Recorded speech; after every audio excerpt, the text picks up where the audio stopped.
Fresh bread, something we love in our home. Years ago, when we started homesteading and learning how to eat healthier, I was excited to start making fresh bread. I would go to the store and buy bread flour, and I had a bread machine, and I would make bread from scratch, and we loved it. But then I started learning about gluten that comes from the store. And a lot of people would talk about gluten allergies and gluten sensitivities, and I thought we were doing okay. But the more I learned about gluten and flour products that you buy from the store, I realized these are not good for us. Honestly, it didn't make sense in my mind because I know the Bible talks about wheat, the Bible talks about bread, and I always hate to throw out a whole category of food. I knew there was something to it. I knew there was something that wasn't good for our bodies. We decided to go gluten-free, and we were 95% gluten-free for about 10 years. You heard that right. 10 years we were almost completely gluten-free. And I noticed good changes, but we sure did miss bread. My family is very patient, and as I learn new things and try to apply new things, they are patient to go along with me as I'm trying to do the best I can. I always let them know why we're making changes, what I've learned, and why we're applying these things. And I try to replace it with something comparable if possible. But yes, we were gluten-free for 10 years until I started learning about the differences in wheat. And so what we buy at the store, even if it's called whole wheat, is not truly whole wheat. There's three parts to the wheat. There's the bran and the germ and the endosperm. And so when you buy wheat from the store, any kind of gluten products, any kind of fresh bread and bagels and all that yummy stuff that we used to buy, it has had the germ and the bran taken out. And if it's called whole wheat, then it's had a little bit of germ put back in, but it's not the same as keeping the wheat together and all three parts just as God made them. And so as I started learning this and realizing, oh, there might be a better way to do this, we started buying organic whole wheat berries, okay? And I bought a mill to put on our kitchen counter at home. And wow, we were so excited with what we were learning because we could add wheat back into our diet. And when you eat the wheat the way that God has intended the wheat to be eaten, rather than taking parts out and trying to add some things back in and manipulating it in order for there to be a longer shelf life in the store, which is what we have, which is why the bread can sit there for days and not go bad, then you have the product God intended. It's good for us. It's healthy for us. We started making fresh bread, but not from store-bought flour. Instead, we bought organic wheat berries, and I just mill them fresh each time I make bread. It takes about 1 whole minute to do that. So that is not a long process. Look at this bread. We have this several times per week. We call them buns, but really it's just, this is easier for me than making loaf bread. My daughters like to make loaf bread, but I prefer making these. We can use them for sandwiches, we can use them for hamburgers, and they are amazing. So these particular buns right here that I've made for today, they are made from hard white wheat. A lot of times I use hard red wheat as well. For somebody who truly is a celiac or has a wheat allergy, they cannot have these. But a lot of times people only have a gluten sensitivity because of the store-bought products, because of what has been done, because of the processing of something that God never meant to be processed like it is to extend the shelf life. When you can mill it fresh at home and make fresh bread the day of, it's amazing, and it tastes so good, so much better. We've shared our bread with a lot of people who just say, how do you do this? What do you do? And it's really not a hard process. In fact, this is easier than what I used to do with store-bought flour and having the bread machine. This is just a pretty quick process. I used to have gluten issues. Gluten would always make me sleepy. If I had pancakes at a restaurant, or even made pancakes at home, if I went out to a restaurant and had a sandwich, if I went out and had pizza, even if we made pizza at home from store-bought flour, I would get very sleepy afterwards. Sometimes for hours, sometimes for up to a whole day. One time I just felt knocked out from some pizza I had eaten at a local pizzeria. But when we have gluten at home, I don't have any problem. It never makes me sleepy. I used to notice that some of our kids would get emotional after eating gluten out and about at a store, at a restaurant. But since having it here at home, no problems. They all do really well with it. I have one son who has a wheat allergy. That's a long story from how his gut was damaged as a child from antibiotics, and he cannot have even this. So he is our one exception that cannot have even organic wheat berries. But the rest of the kids do great who used to get emotional eating wheat products out and about, they do great with this. When we first decided to make the plunge into using wheat again, into introducing gluten back into our diets, we were all so excited. We bought the organic wheat berries, but we had a hand mill at first. And so put the boys to work. It was good muscle power, but they were so excited when I started to use this wondermill.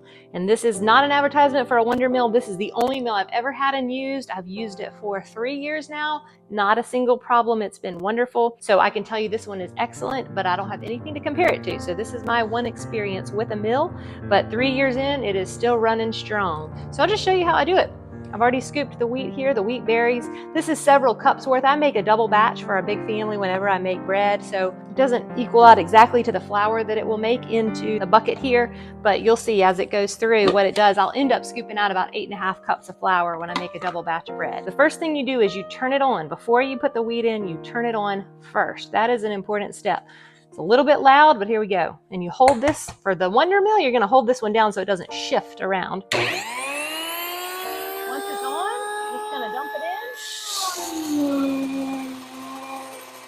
Let that go.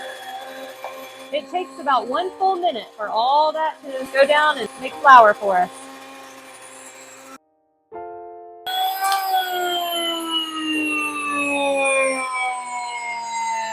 I'll wait until all the wheat is gone in, and then turn it off. And it just takes a minute to kind of cool down from there. Once the motor finishes running, you can detach these two parts. And I had it on the bread setting. There's a pastry setting and a coarse setting, so this is just for bread. And here we go, look in here. There's our flour. Isn't that beautiful? In 1 minute. Took about 1 full minute to get that much flour. That's exciting. That's much quicker than a hand mill for sure. So wondermill is awesome. We're gonna make our basic bread recipe, and I will give credit to Bread Beckers for this recipe, but this is the basic bread recipe that we make several times a week for our family. So you see I did this in about 1 minute. We've got our flour ready to go. Other ingredients: warm water, olive oil. You don't have to use olive oil. We use olive oil and raw honey. I've mixed them together. Makes it a little bit easier to pour out. You don't have to mix them together. I've got some yeast, and then I had some flax seed that I ground fresh. It's just a coffee grinder. Put it in here.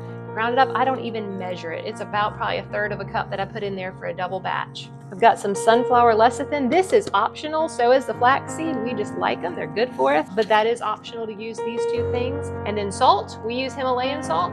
Not a must. That's just what our family uses. So here's the ingredients: flour, water, oil and honey, salt, flaxseed that we've ground up, sunflower lecithin, and yeast. Now we're going to start adding them in. Here's our warm water. Going to put it first. I don't know if order really matters. This is just the order that I do it in. Next, the honey and the oil. Usually I do these separately, and I use 1/3 cup measuring cup. And if I do the oil first, followed by the honey, it makes it much easier to get out because the oil has already coated the measuring cup. So we've done the water, we've done the oil and the honey. We'll dump in the ground flaxseed. You don't have to grind it fresh. That's just what I do. Sunflower lecithin. Again, this is optional. Our batch, I put about 4 tablespoons in. And for our double batch of bread, we're gonna have 4 tablespoons of salt. I always put the yeast right in front of me because there have been quite a few times where I've forgotten to put the yeast in and the bread just won't rise, and I wonder I forgot the yeast. So I like to put it right in front of me so that I do not forget that one because I do it last. You have to play with your flour ratio a little bit, and actually the time of year kind of depends on what you do as well. So this isn't exact, but I have learned for us, for where we live and for this time of year, I'm gonna do 8.5 cups of flour in here. I always count out loud because I usually have kids around and I get distracted, so I count out loud. There's our flour. Now, there's some more left in here. What do I do with it? Well, I make bread so often I usually just leave it till the next day because I'm gonna use it anyway. However, I am gonna use it in a little while in order to roll out the bread. So I'll use that to coat my pan with as I roll it out. If there's still more left over though, and I'm not gonna need it tomorrow, then I will put it in the freezer. That'll make it last better to stay in the freezer. It preserves the vitamins that are in there. They will escape after 2 to 3 days, okay? So it's good to put it in the freezer if you're not gonna use the rest of it right away. Now we're gonna do the yeast. For our double recipe, we're going to use 2 tablespoons of yeast. And that's it. That's all the ingredients. So that took, what, 2 minutes to put all that in? Pretty cool. Now we're gonna start with the mixer. This mixer is not a must. This was a gift to me by my mom, and I love it, and it is a wonderful mixer. KitchenAid is great as well. You can also do it by hand. And if you have kids, it's a great thing for them to learn to do by hand as well. But this does save us some time to use this mixer. So we're gonna mix all these ingredients up. I just turn it on down here to the speed that I like, turn it on, and it's about 5, 6, 7 minutes. I never time it. So we're gonna get our implements to start our mixer.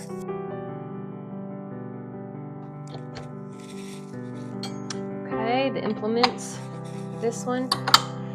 Again, KitchenAid is going to be different. If you mix by hand, of course, even differenter. All right, so those are good to go. It's about the speed I want it. And I'm going to turn it on. About 6 minutes. We're going to let that mix up. I can walk away and come back to it.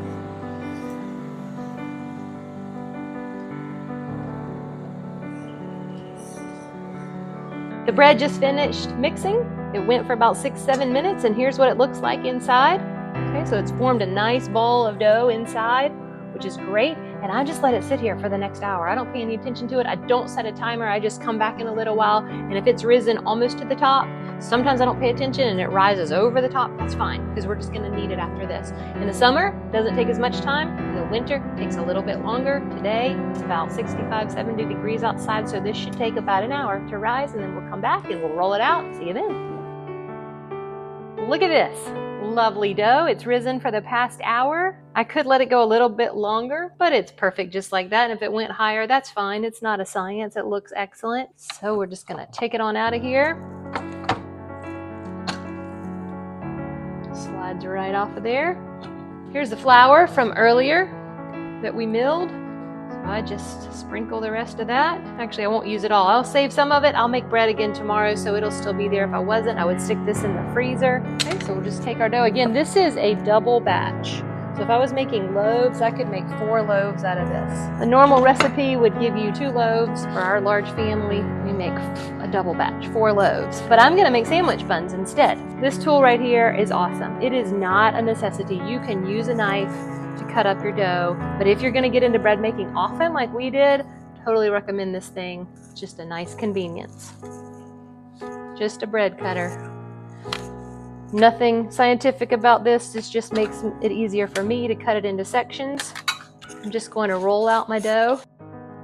I usually, from this double batch, I get 24 to 26 sandwich buns. And then I just use the ring from a wide mouth mason jar as my bread cutter. This goes super fast. I'm telling you, making bread is not a long consuming process. The longest part is letting it rise. So I have to let it rise for an hour. And then after we get all these 2 trays covered with the bread buns, I will have to let it rise for another hour. So that's the longest part, is just letting it rise. But the actual making really does not take long at all. So each section gives me about 6 bread buns. You can make them smaller if you want. And if I make them smaller, I just use a smaller regular mouth ring. This is a wide mouth ring. You can use either one. We just prefer the bigger ones, but when I have parties or people over and I need to have more available, I'll use these instead. That stretches them out a little further. Okay. Making some bread. Smell it. I'm ready. I can't eat it. That's all right. Not ready yet. These things are awesome. These things are to die for. Did you prefer it when we were gluten-free, or do you like that we've added wheat back into our diet? Okay, so he's told me, please let us never be without bread. You can eat it plain, you can eat it breakfast, you can use burger bun, it's just all around. These guys are the bomb. Thank you.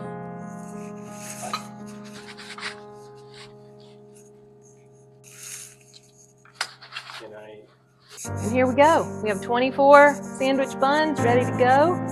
Whatever I have left over, I stick on there, and one of my kids likes it because it's different. Everybody always wants the little bun that's different. So there's 24 of these. They will rise for the next hour. After they rise for an hour, we will put them in the oven. My oven, it's 12 minutes at 350 degrees. Mine cooks a little fast, so if you did these, it would probably be 14 minutes, but you play around with it with your oven. But even if I do the smaller ones made with the regular lid or the regular ring versus the wide mouth, they each take 12 minutes to cook. That's the timer for my oven. So You gotta wait an hour. We'll stick these into a 350-degree preheated oven, cook them for 12 minutes, and then we'll have fresh bread ready to go. These are our buns for lunch today. Fresh butter to go with them that we made from cream. I even have some fresh cream here. This is actually from yesterday, and I will make butter with this afternoon. Oh, and I've already melted myself some butter on a bun to enjoy for lunch. We love having fresh bread. Totally recommend it. If you want to just try it, it is so worth it. It just becomes part of our life that we do each week.